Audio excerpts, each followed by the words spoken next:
छोट ही बाट कन्हैया गोड़वा घुंघरू सोहे हो।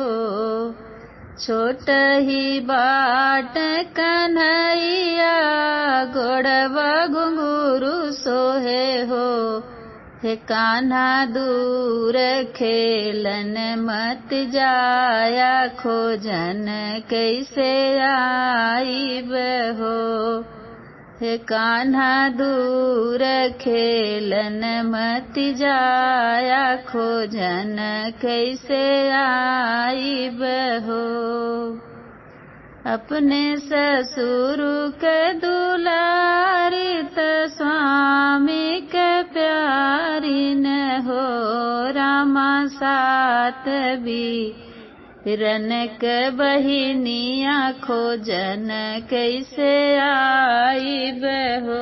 हे कान्हा सात भी रनक बहिनिया खोजन कैसे आईब हो। एक बन गईल दूसरा बनाया वरो तीसर बना हो। एक बन गईल दूसर बनाया वरो तीसर बना हो। कान्हा खेलन लागे वृंदावनवा घरा के नहीं आवई हो। सासु बहिना लवटे कन्हैया दूर ही निकली गए हो। हे सासु बहिना लवट कन्हैया दूर निकली गए हो।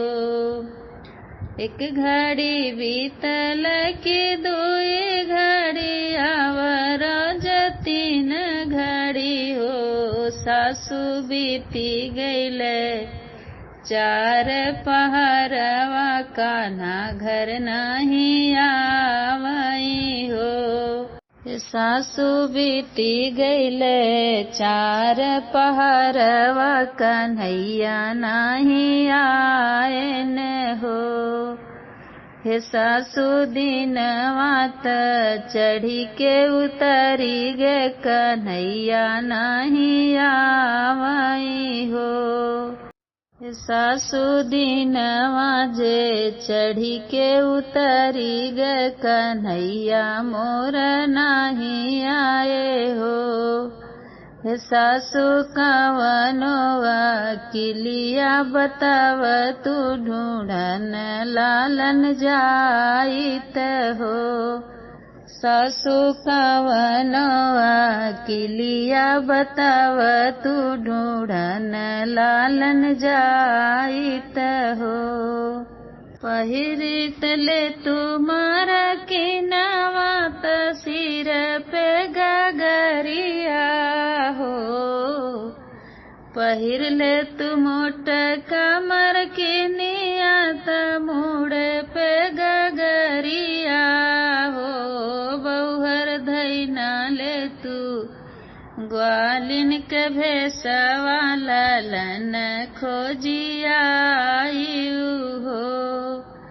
हे बहुहर धैले तू ग्वालिन के भेसवा लालन खोजिया हो।